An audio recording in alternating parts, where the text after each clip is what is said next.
Joined by the Commission's Andre Garm. Very good morning to you, Andre. What is the status now of getting this back on track?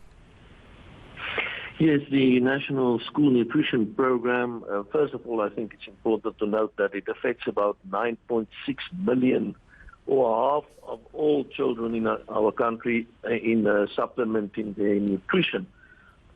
So this program has been suspended together with the lockdown when that commenced, and it has yet to be comprehensively reinstated. It is a very crucial program for qualifying learners. First of all, it seeks to mitigate the effects of poverty. Secondly, it contributes to the right to sufficient food and the right to basic education of learners in need. And thirdly, it has shown to improve access to education. So on the 19th of May, the Department of Basic Education informed the Human Rights Commission that when schools reopened, the nutrition program would be recommenced for all learners and not only grades 7 and 12. Unfortunately, the Minister has retracted as far as this is concerned on the 1st of June during a media conference, and the Commission therefore remains to be quite concerned that the rights to sufficient food and basic education of learners in need of food remains to be threatened.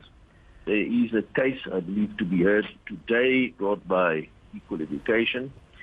We are in support of this. We are in support of the swift resolution of the matter and the vindication of the rights of poor learners as far as their right to basic nutrition is concerned, which is guaranteed by Section 28 of the Constitution.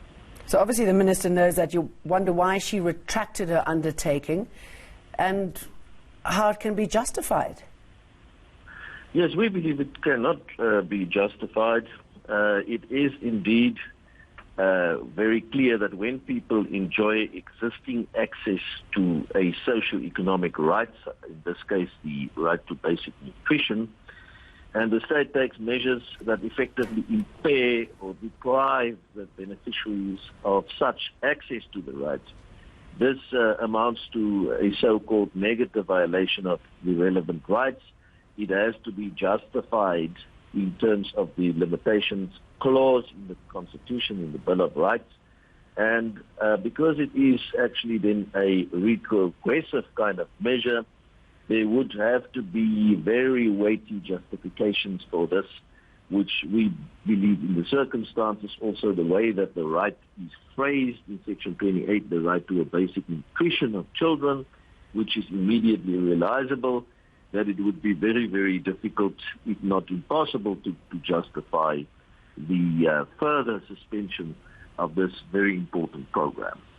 I should imagine devastating for all of those millions of children who need it. I mean, what have you seen happen to them in this time? Yes, no, absolutely. I mean, it directly affects poor learners, as I mentioned earlier.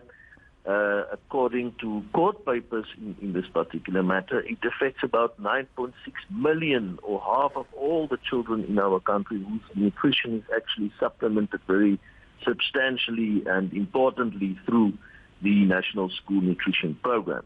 And therefore, it is quite important that this program be reinstituted comprehensively for all learners, all grades, even those still at home. And very briefly, if you was going to be jumping in, I believe Western Cape has extended it to all grades. Any idea when there'll be uptake in other areas? Yes, well, as far as the Western Cape is concerned, we have commended that step taken by the province, and I think that is also why Equal Education is bringing this court action today, to make sure that all provinces are basically forced to reinstitute the program with immediate effect. All right, we look forward to finding out about the outcome there. Andre, thank you.